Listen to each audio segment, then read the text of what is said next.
I know we're just at 12 o'clock, so we can begin today's webinar. And I thank you all for joining us today for CHRA's webinar titled What's the Point? My name is Zach Lauer, and I am a member of the CHRA's Professional Development Committee. I want to make sure to remind you all to stay muted during today's session to provide the best sound quality.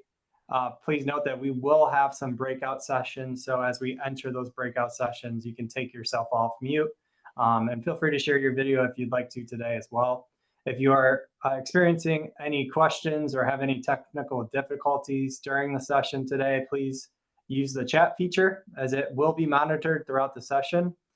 The chat feature can be found in your Zoom control panel as well. So with that too, if you're still having any technical difficulties throughout the session today, feel free to email support@chra.com.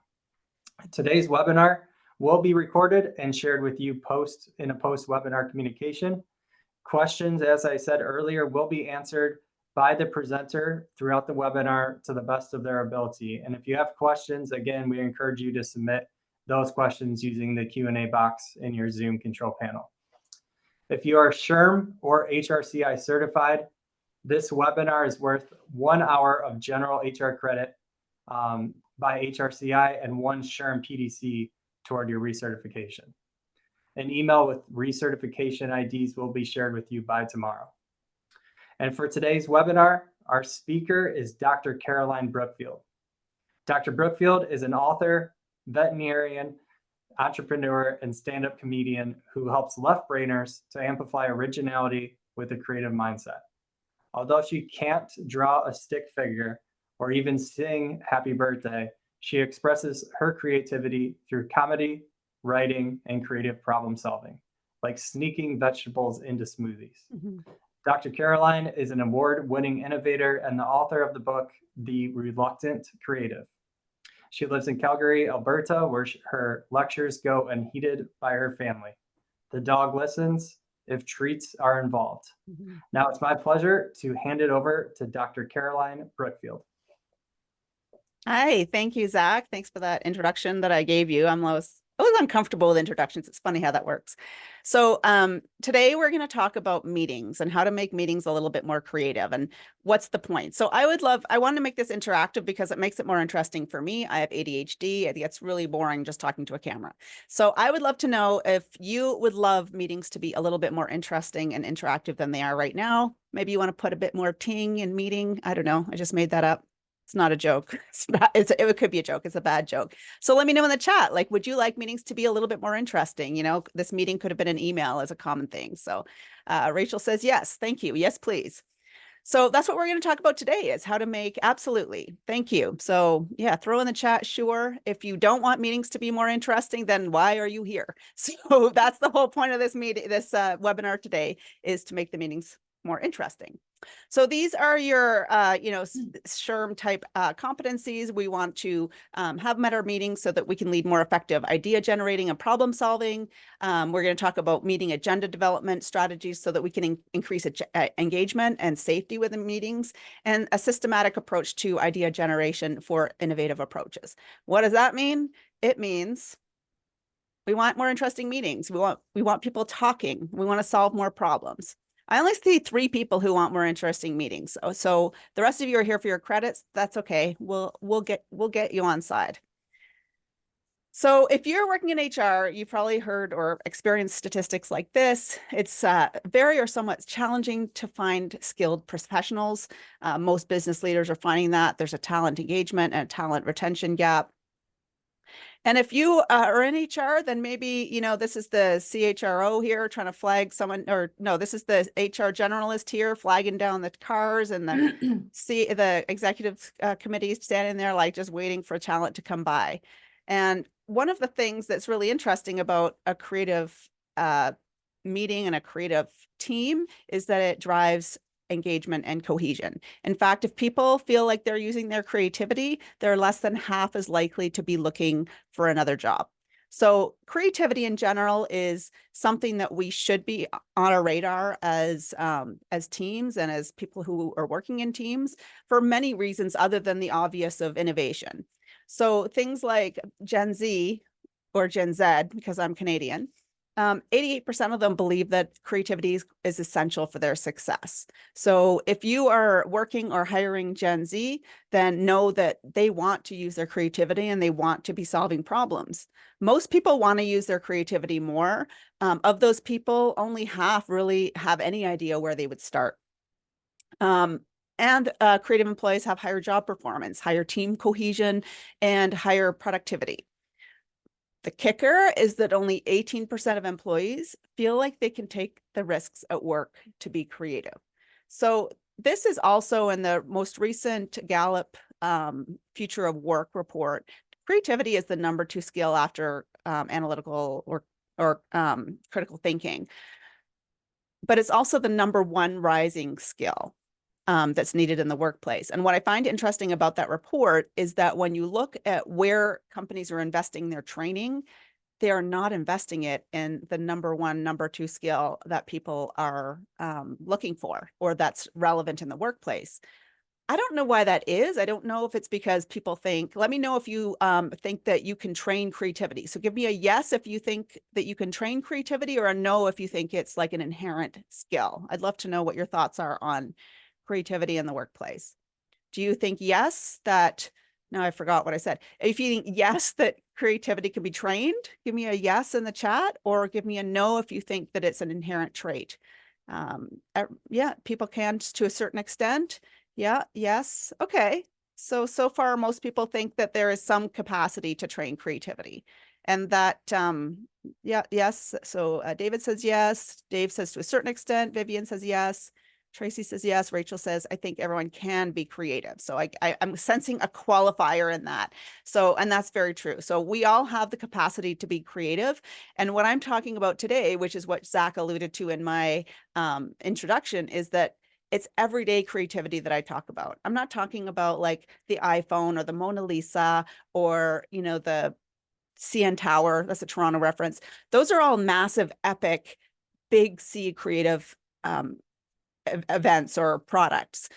What I'm talking about is what researchers call small C creativity. So small C creativity is things like throwing some extra paprika in your dish to see what it tastes like. It's building a pivot table that does some kind of weird pivot table thing that cuts 10 minutes off your report generation. Creativity is finding a unique way to appreciate your team and your talent so that they feel appreciated in the way that's important to them.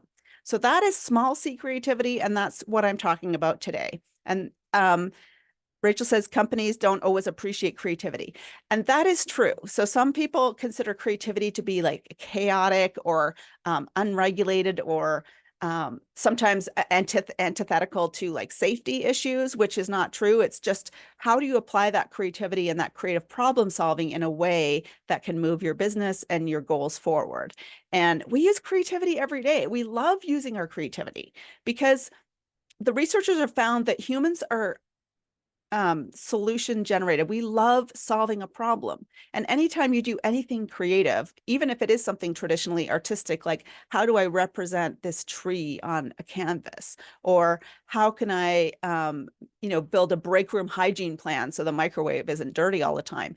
We love solving those problems and it gives us happiness. So not only does creativity find solutions and help engage teams, it also makes us happier.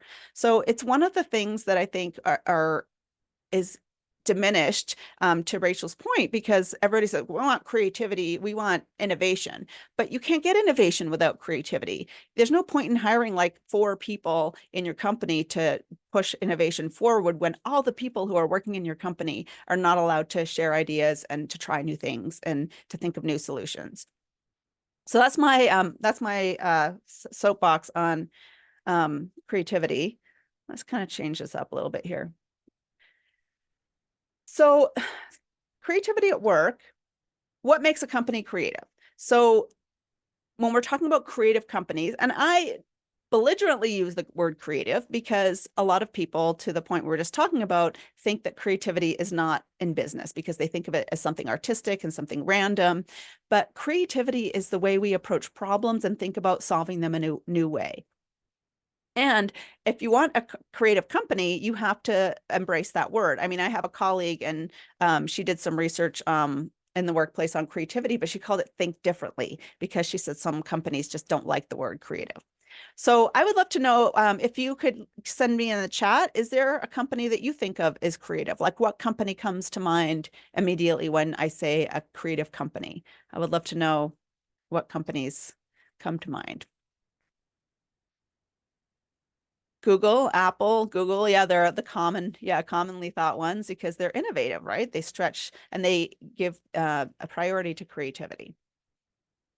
3M was another one. Tech companies in general, tech companies in general, because they know they need to innovate and they need to be changing and adapting quickly. 3M was always a traditionally very creative company. You know, they used to allocate 20% of their employees' time was allowed to be dedicated to unique projects, and that's how the Post-it note was invented. Pixar Animation, yes, Pixar Animation Studios.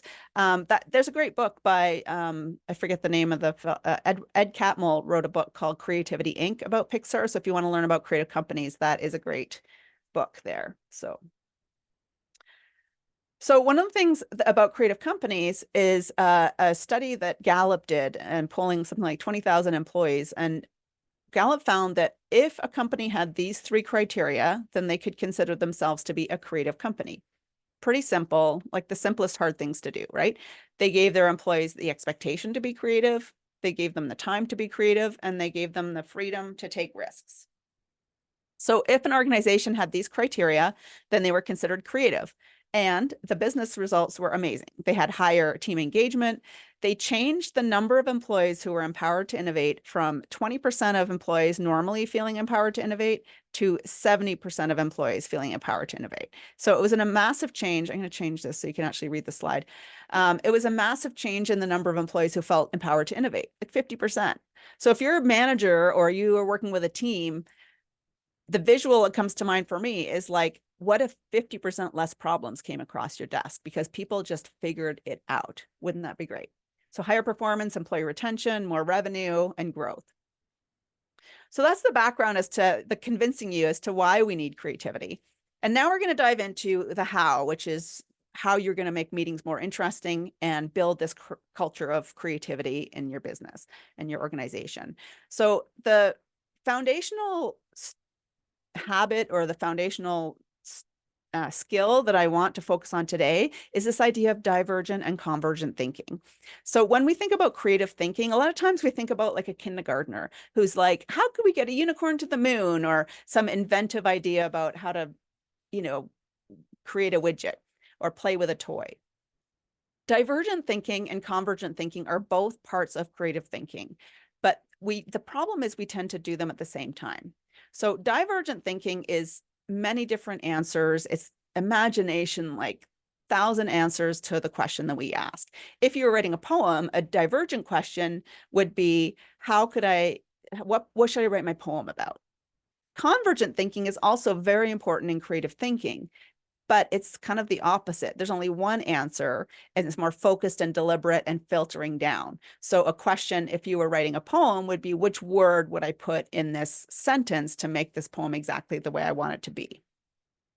The problem with the way we think is that we tend to do these at the same time.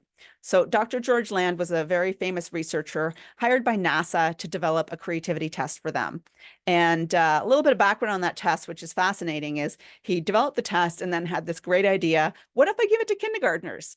So he gave this test to kindergartners, and 98% of kindergartners who took this test scored as creative geniuses, because they're more able to think divergently and they're not worried about the fear of what people think or the judgment.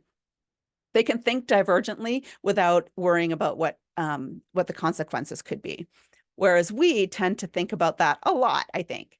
So Dr. George Land called the divergent thinking like the gas. So you can fill up your tank of gas, take a road trip to anywhere.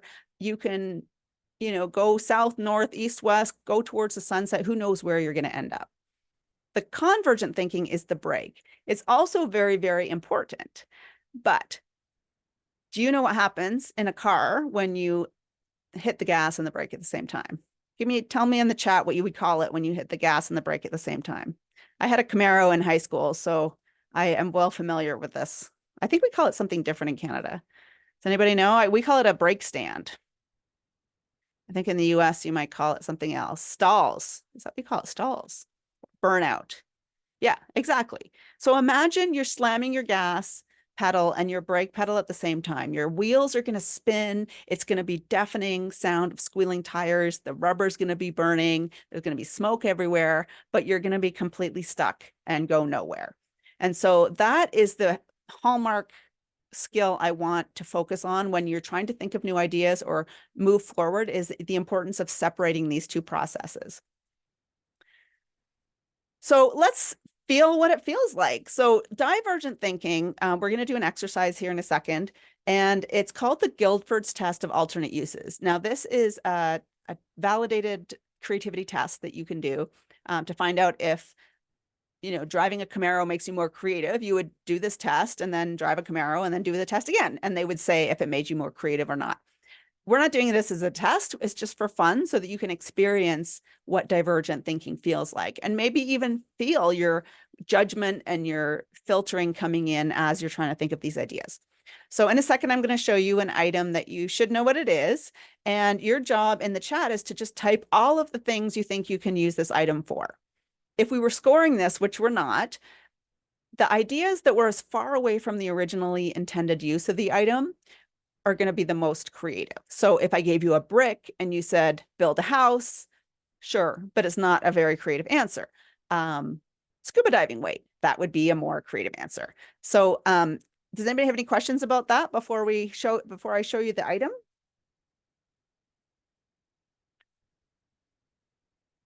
No questions? Okay, there might be a bit of a lag, but if you have any questions, feel free. But your item is a fountain pen. So I would love you to type in the chat all of the things you think you could use this fountain pen for. Write a book. Yeah, you could write a book with a fountain pen. True. What else could you do with a fountain pen? Something that's not what it's originally intended to be used for. And as a veterinarian, the first thing that comes to my mind is use it as a tracheostomy for someone who's choking. I'm assuming it's hollow.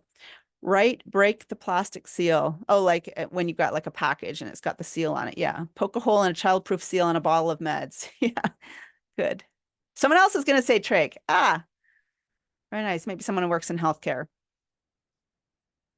Now I'm going to tell you a little story which might prompt some other ideas. So there was this they took a few groups of people, like kindergartners, architects, MBA students, and business leaders. And they asked them to build a tower out of spaghetti and marshmallows. Who built the tallest tower? I think you know where I'm going with this. It's the kindergartners. Partly because they asked for more spaghetti. They were like, we broke our spaghetti. We need more spaghetti. So when we see something like this, what limits our creativity is thinking, oh, well, I have one fountain pen. Well, what if you had a million fountain pens? What if you changed the composition of the fountain pen? Maybe we could melt down this tip and make it into an earring. Vanessa says, write it, uses it a piece of art. Yeah, it is a very beautiful pen. And notice, and it's hard in the virtual format, but notice if you're having ideas, usually people think of weapons. Like, how could you see this pen and not think you could use it to poke somebody's eyeballs out? But we edit those ideas because we don't want people to think we're, going to injure people and that we're violent. But part of the problem is that we filter those ideas, and those ideas can end up leading to the ideas that change everything. I mean, they still could be really bad ideas. You're not going to want to hurt someone with a fountain pen. But sometimes allowing those ideas to percolate gives you the idea for something else. Use it as a screwdriver. Yeah, that would be a good use for a screwdriver, especially the edge. You could like take the tip out and maybe even, bend it and make it into whatever the other one's called, Phillips. We have Robertsons in Canada. I think that's a Canadian thing. I don't know if you have that one. Is it Robertsons? The one with the square. Vivian says use it as a screwdriver, can use it to store money if the barrel opens up. Ooh, clever. What else could you store in there? You could use it as one of those geocaching things where, you hide it and then people have to find it and write their name on the list. Yeah, you could hide all kinds of things in it. So that's divergent thinking, just to get you the sense of what that really feels like and what that really means. And so with divergent thinking, the sky's the limit. Having an open, wide, positive, relaxed atmosphere is usually helpful for divergent thinking. One thing that you need to know, though, is that some people don't like to diverge their thinking out loud. So the typical brainstorming divergent session is one person, usually the boss or the most creative person, is at the whiteboard and everybody's yelling out their ideas and that person's writing them down. Well, know that some people don't like to think that way and it's difficult for them to think that way. So there are silent brainstorming techniques where people don't have to feel like they're sharing their idea or worrying about what people think of it. And it's important to incorporate different techniques so that people who think differently can be involved. That's one of the ways to get your introverts more involved in sharing ideas, and people who are a bit more shy to speak up. Awesome. Okay.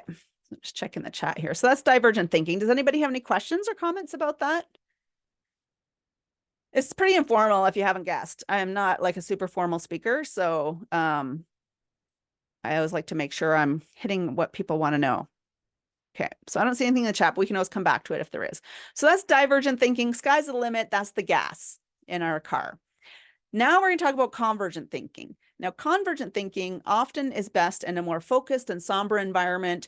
Sometimes it needs a lot of concentration and it's more filtering. So we're going to do another exercise that is a convergent thinking exercise so you can feel the difference. So this is called the remote word associates test. And I wish creativity researchers would make their titles a bit more creative, like they're kind of, it's kind of boggles my mind how sometimes research on creativity can be like so dull. But this is called the remote word associates test. Oh, Rachel's already get the answer. So this is the example. So there's 3 words and there's one word that ties them together. And Rachel has commented here in the chat that the answer is honey. And that is correct. So honeydew, honeycomb, honeybee, and honey is the answer. So in these exercises, there's only one correct answer. Now, I'm going to, does anybody have any questions about that? Just throw them in the chat. I'm going to go to the next slide in a second. But for those who are super keen and enthusiastic, I love it.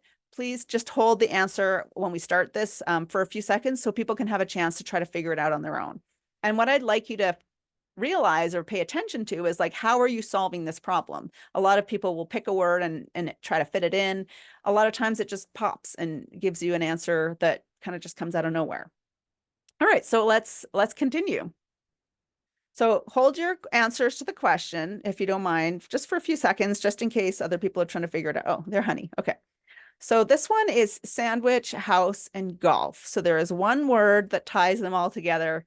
No worries, Rachel. It's good. It's all good. I'm glad that you're enthusiastic, but that's why I would say that. And you know what? Also notice if you're trying to figure this out, and I'll stop talking in a second so you can concentrate, is notice how good it feels to solve this problem. This is why we like creativity, it's solving problems. So sandwich, house, and golf. There's one word that ties them all together. Give a few seconds. All right. Does anybody want to share? Does anybody have the answer? Yes, club. Club is the answer. Now, one of the things that's interesting about this, if you're struggling to get the answer, in the last one, it was honeydew, honeycomb, honeybee. And so the word was at the beginning. And we make this unconscious rule about how the world works. And in this exercise, we think the word goes at the beginning. A lot of times we don't even know, we don't even know we're doing that. So if you thought about club and you went club sandwich, clubhouse, club golf, club can't be right. You're not alone. And so that's why trying to think expansively and trying to be more aware of those rules and those heuristics that we're building for ourselves can be really helpful. Club is the answer. And if you don't get the answer, don't worry. There's thousands of these online. I can give you the website if you're interested. So club. Hot, food, and catcher. So I'll give you like 20 seconds for people to figure it out.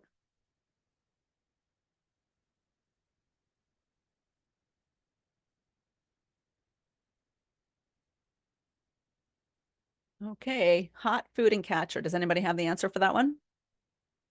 Dog, Vivian says, yes. Hot dog, dog food, dog catcher. Same thing. Like sometimes when people look at this, they're like, if they do it after the honey one, they'll be like, dog food, dog catcher, but dog hot doesn't make any sense. So good job. Yeah, awesome. So So that's it. So if you want to do more, then I can give you the website. But that's a super fun way to try to realize how we're converging. And I don't know if you've noticed the difference between how you're converging and diverging, but often with the convergent, we're a lot more focused and a lot more, have a lot more clarity.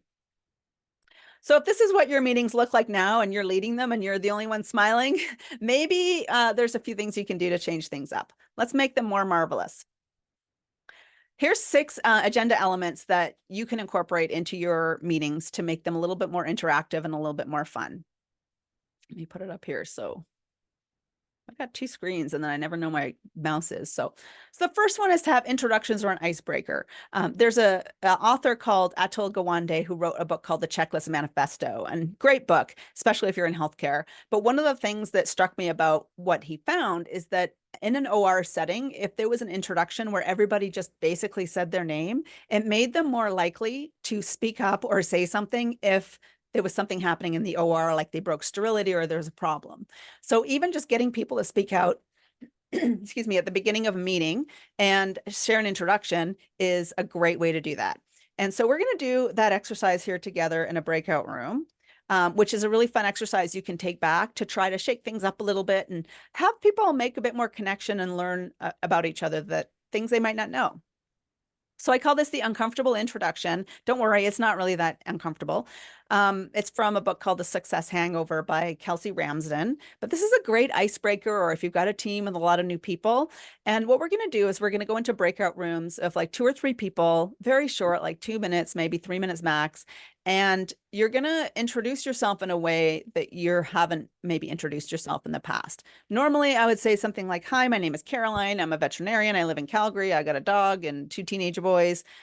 But in this case, I'm not allowed to say any of that. But what I'm going to say is, my name is Caroline. And then I'm going to choose kind of one word that I feel like encapsulates what I like to do. And so I'll say, I'm a lifelong learner. And then maybe you have 1 or 2 values that are important to you. So I'm Caroline. I'm a lifelong learner who deeply values integrity and originality.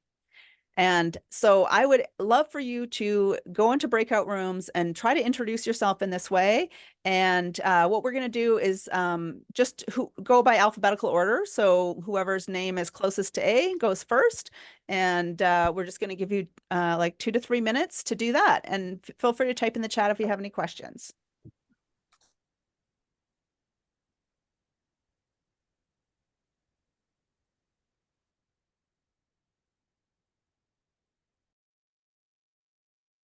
Welcome back, everyone. Everyone's like, I've turned my video off. Oh, and I've got to take this off here. Hang on a second. I'll turn it back on. Hello, it's nice to see you. Oh, there's Rachel, the honey. Excited.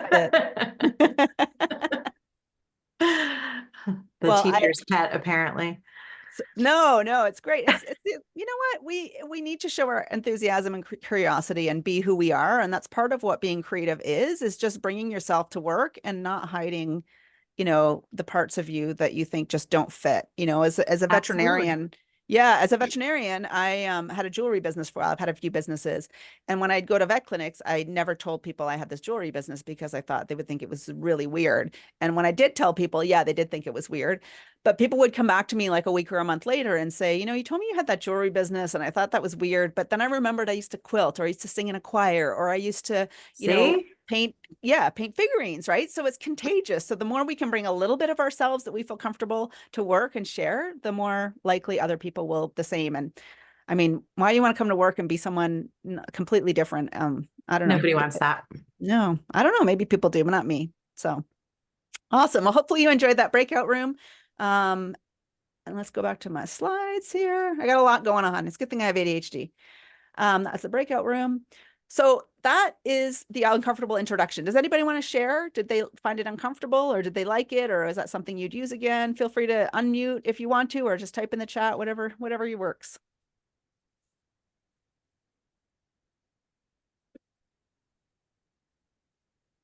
Active engagement, Vivian. Yes. Thank you. Yeah. It's not like a rote, you just don't throw it off like 20 times a day. You have to think of it. Jeremy's liked it, would use it again. Great. I love it. I think it's a great way to get to know people on a deeper level.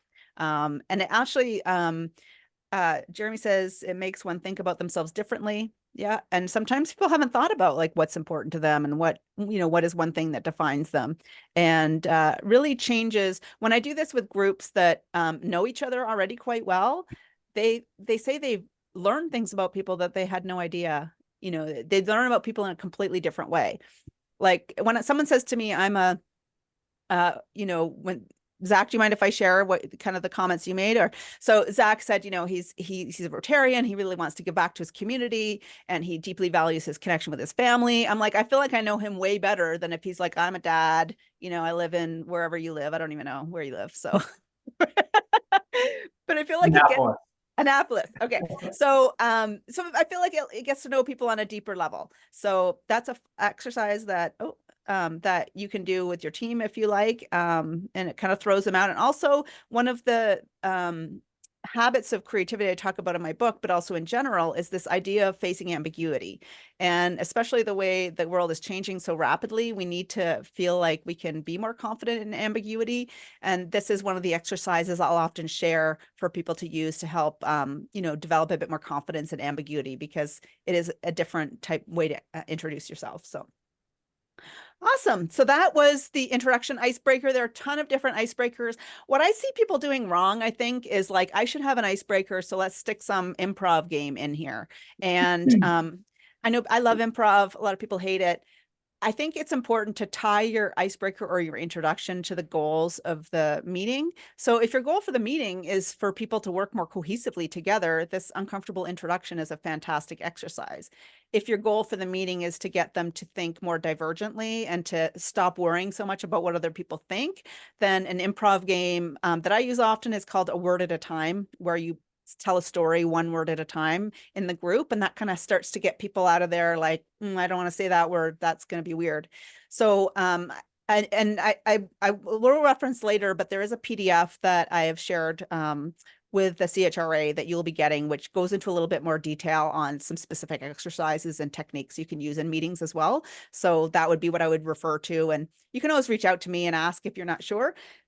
I can point you in the right direction if I don't have the answer as well. So number one, icebreakers, introductions. Number two, ground rules. So speaking of improv, the rule of improv is yes and. So if you're doing an improv and someone says, here's my baby, and you say, that's not a baby, that's a can of tuna, then that stops the improv flow. So the important rule is to say yes and that's a general rule for creativity. So what we want to do, remember, is to separate the divergent and convergent thinking. So when we're diverging, we want no criticism. We want complete acceptance of people's ideas. Yes, and it's a can of tuna, and it's sitting in the bottom of the ocean. Yes, and it is getting pulled up to the top by a dolphin. I don't know, making it up. But the important thing is to diverge and be open to all of the ideas, because bad ideas are often bad ideas still, but they can often lead to the idea that changes everything. Things like no sidebar conversations, listen attentively. Some people will use things like having a gavel or some type of like magic wand so that people who are speaking are allowed to hold that. And the other thing to put in here is also to make sure that there's mechanisms for everybody to feel heard if they're not the type of person that wants to just, speak up and share their ideas, that maybe there's some quiet brainstorming as well. Okay. Now, if you're trying to solve a problem like, who's leaving the microwave dirty in the break room all the time, instead of saying, how do we fix the how do we fix the microwave? You might say, how might we, or in what ways might, or how to. So instead of saying something like, we need everybody to speak up, we need you to share your ideas, you want to change that challenge into a question, because it opens up a lot more possibilities. So I just picked an example because we're talking about meetings. So your example might be, instead of saying, you need to share your ideas, we need to hear from you, it would be, how might we hear from every voice in a meeting? And so changing your objective to a question is one of the crucial parts of creative problem solving. And in fact, in the creative problem solving framework, which is often used for things like product development, you start with clarifying the problem. And that's a key stage, because are we solving the right problem? So making sure that you're solving the right problem, and then also you're putting it in the form of a question, is an important place to start. And then once you have your question, then you start to diverge. And remember, diverging is the gas in the car. It's the no answer is wrong. And we're going for quantity of ideas over quality, which is very hard for some people, right? You want to think of the good idea. But I think I have time to tell you the story. So there was a story about a company in the 50s who used to ship and package glassware, like glasses that you would drink from. And they were having a productivity problem because they wrapped their glasses in newspaper, and the employees would love to read the newspaper and get excited about the articles and the classified ads. And so they had this brainstorming session, and they had like, what should we do about it? Maybe we should get different paper, or we should punish them or give them incentives, or whatever the case. And then finally someone said, we should just poke out their eyeballs so they can't read the paper. Like, that's a bad idea, right? That's a very, very bad idea. But that idea gave them the idea to hire visually impaired workers who were marginalized and otherwise unable to find work. So not only did they find work that was fulfilling for a marginalized population, the glasses were packed better, they're faster because their tactile skills were more heightened, and they got grants and supports for hiring people with disabilities. So that is an example of a bad idea that is still, sometimes I'll say, is it still a bad idea? And people are like, no, I'm like, it's still a bad idea to poke out people's eyeballs. But the bad idea of poking out people's eyeballs gave them the good idea. So bad ideas, thanks. Yeah, it's the great example. Thank you. I heard that in my creative problem solving training. I don't know if it's true. I did post a video of me telling that story on social media that went a little bit, like, normally not many people watch my videos, and there was a lot of interesting comments, but some people, talking about the man, and I'm like, I don't even know if it's a true story. And then of course I got, people are like, well, why is it, if it's not a true story, why are you telling it? It's like, well, we've been telling stories for like thousands of years to impart knowledge and points. So anyway, so that's my tangent about bad ideas are often leading to the ones of the good ideas. So it's important to allow those bad ideas and to have a safe environment where people feel like they can share those ideas without people thinking like, oh, why did you say that? There's a variety of tools to diverge. Again, I'll refer you to that PDF document that you'll be getting after the webinar. But the main thing is no judgment and just allow your ideas to flow. And notice if you're thinking, oh, I don't want to say that because Jeremy said that last week, or that's a bad idea. And then also, if you are leading a meeting or you're in a meeting, be very aware of your body language and your nonverbal cues, because you might kind of like roll your eyes a little bit, or that, like, everybody knows that, like that long blink where you're rolling your eyes and you don't want anybody to know it. So you just close your eyes for a little bit longer. So just try to be aware of your body signals so that people can feel safe sharing those ideas. So that's the diverging part. This is the handout that you'll be getting. So it talks about the difference between divergent and convergent, and it goes into some specific links and details. And you're welcome to contact me if you have any questions or clarification about that. So the diverging exercise, brainstorming, are things like using Post-it notes. Like I said, use a silent approach, something like a brainwriting technique where people are writing their ideas down versus speaking them is helpful. And we're looking for quantity over quality and reserving judgment. So I would love to know, are any ideas coming to mind for you? Like what are some ways you think you could have every voice heard in a meeting in your organization or company?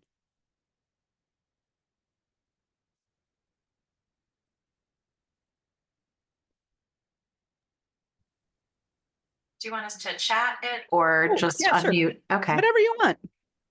My team knows that I always, when I ask a question, the expectation is that we do a round robin to answer the question. So they come to the meeting with the expectation that whatever is asked, I'm going to go around and get everybody's feedback. So I've created that, in our meetings so that people know ahead of time that they've got to be prepared. They've got to like have their notes about what they want to talk about and all of that. So, that's kind of how I've set that expectation. Yeah. I love that. That goes to the Gallup expectation to be creative. So, expectation to share ideas. So, yeah, you say you're going to be sharing your ideas. That's an expectation. Great. Asking, Vivian says, asking better questions. Yeah, that's very true. That goes back to clarifying the problem you're trying to solve. If you're trying to solve the wrong problem, it doesn't matter which ideas are presented. So asking better questions is a great way so that people feel like they can answer it. Dave says we did a meeting starter. What is your go-to karaoke song? Yeah, I love it. We usually talk about something totally unrelated to work. And feel free to expand, Dave, on what that does for the meeting. Does that change the tone, or is that specific to creativity? What do you find the result for that?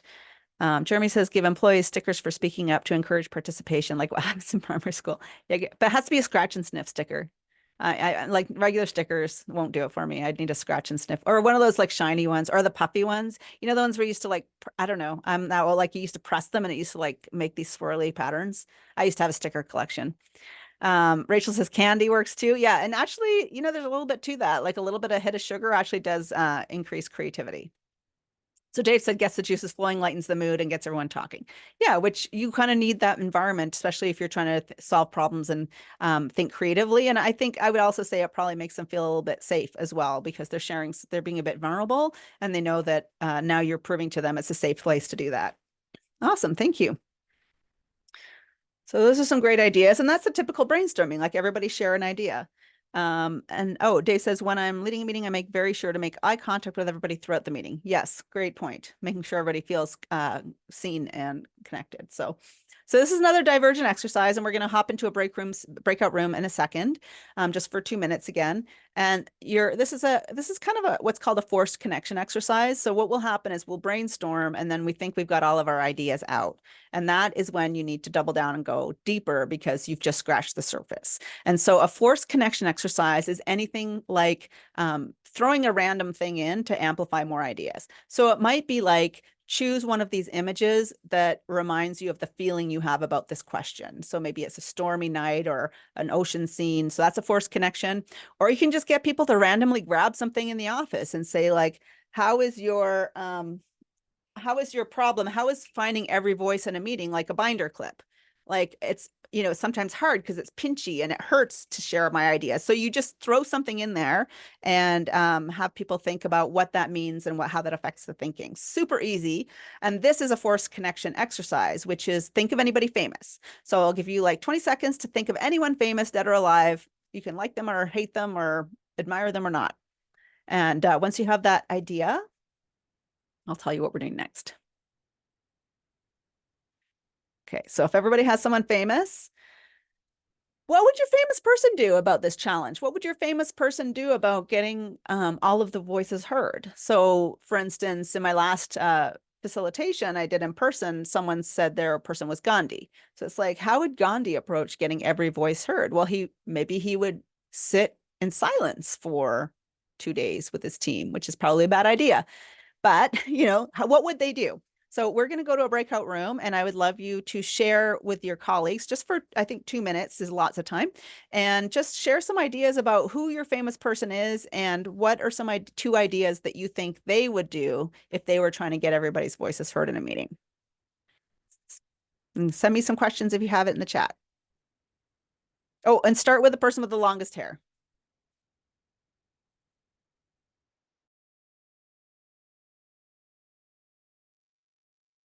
Okay, so my crystal ball is not really.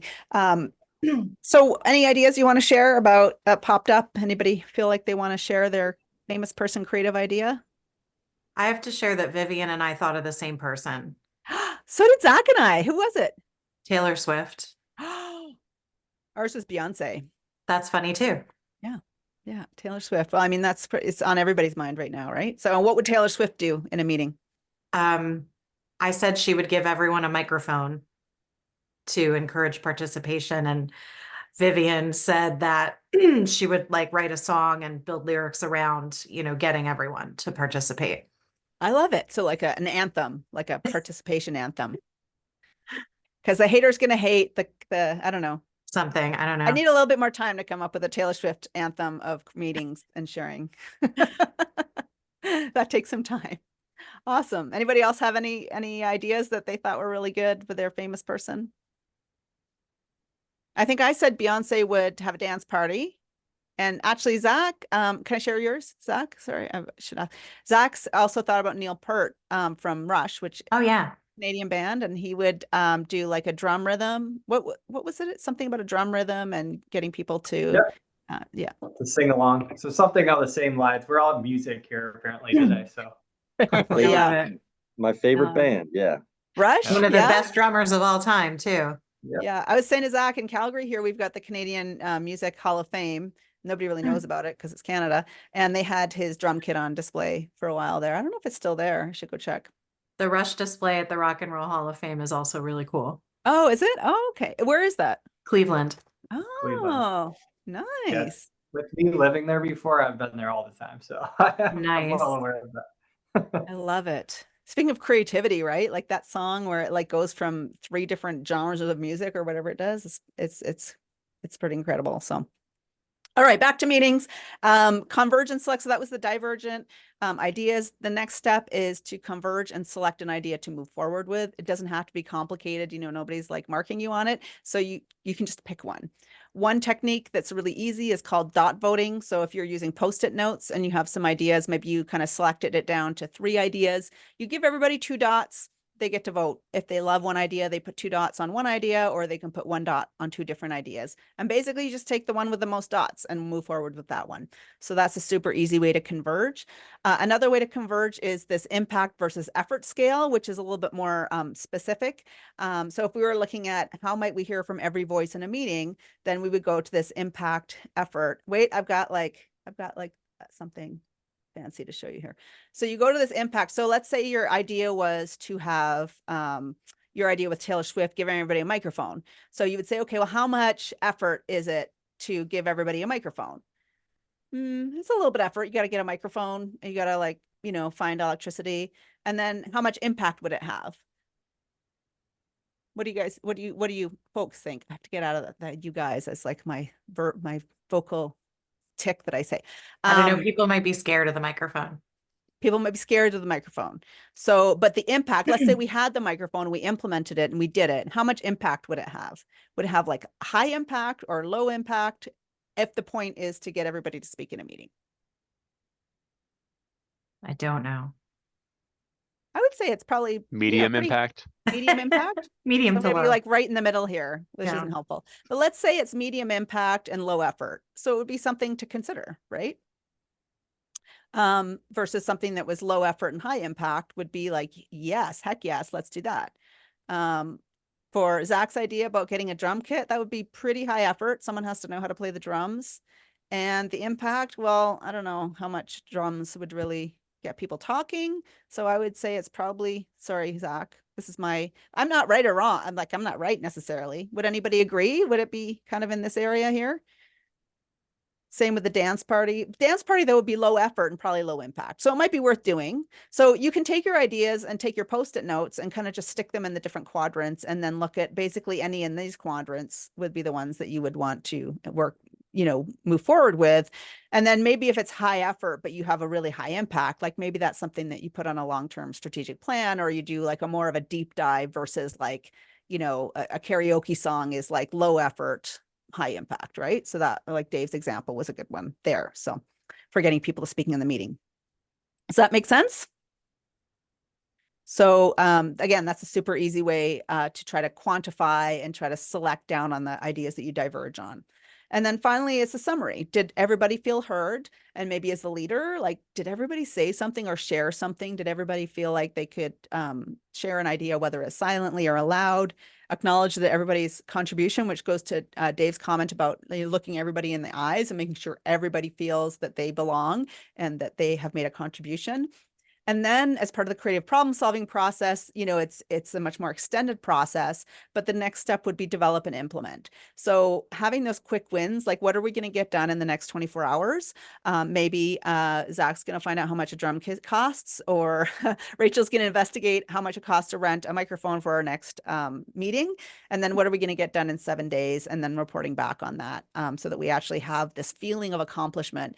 And even if people have an idea that's a bad idea, like maybe, sorry to pick on you, Zach, as again, but like, okay, Zach wants to get a Neil Peart's drum kit in here. Okay, Zach, why don't you go investigate that? And he, you know, at least you can take, it gives people that ability and that exercise of ownership and taking ownership of their ideas and solutions. And maybe his idea of getting a drum kit actually will give you idea of getting like a drum machine or a noise machine. Maybe some people are, you know, sensitive to sounds, and having a noise machine that does white noise is actually what the idea will be, something like that.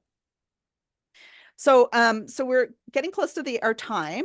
This is an app that I use. I would love you to, oh, let me put it over my shoulder. Oh, I didn't mean to do that. I don't know how to go back now. Let me go back. So this is a QR code. I think Dina's going to send it out with your package. So it really does help me to find what's helpful for you. It does require an email to input, but then you can just unsubscribe right away. But it also will send you 10 exercises, which are the exercises in my book that help you quickly learn how to engage with your creativity with the 5 different habits I talk about. The one habit I mostly talked about today was this habit of editing later. So separating out your divergent thinking from your convergent thinking, knowing when you're in the divergent stage and thinking of great ideas and bad ideas are welcome, quantity over quality, and then taking that separately into the convergent stage, which is the editing and filtering and choosing which ideas to move forward with. So if you want your ideas to go, if your workplace looks like this right now, and you don't want it to, I love this guy. He just chucks his computer. So if you don't, just, shiny thing, if you don't want your workplace to look like this and you want it to look a little bit more like this, then adding some creative touches and some thoughtful, intentional, divergent and convergent exercises to your meeting will help people feel more engaged and more connected to each other, and small innovations that can make a huge difference. Because teamwork makes the dream work. I don't know how these dogs figured this out, if someone trained them to do that, but cute little doggies. And so that's my session on the meetings, to make sure that you're thinking creatively and engaging everybody's ideas. I do have a book. You're welcome to ask me questions, or like I said, there's that QR code there we're going to send you so that you can download some exercises. And I'm always available if you have questions or you're looking for more resources in a creative meeting. Check out that PDF, but then also you're welcome to contact me anytime. Thank you. Thank you so much for your attention. Does anybody have any questions before we wrap up? No, this was great. I have some good fuel for upcoming meetings. You're going on a road trip. Are you coming to Banff? You're going to go on a road trip to Banff with your divergent thinking. I'm an hour from Banff, so that's where people always know. Thanks so much. Thank you. Yeah, well, thank you for everybody attending, and thank you to Dr. Brookfield for the presentation. It was fun. You mentioned informal. I love that. So we truly appreciate your time today, and everybody that jumped on. You will be receiving a post-webinar survey, so please make sure you fill that out so we know what to do next time, what we can do better, things like that. And then also, probably most importantly, do not forget to register for our spring conference, which is on Wednesday, April 17th. We got some great speakers lined up and really look forward to seeing you all there. So with that being said, our session today is concluded, and we'll see you next time. Thank you so much. Thank you. Thank you. Thank you.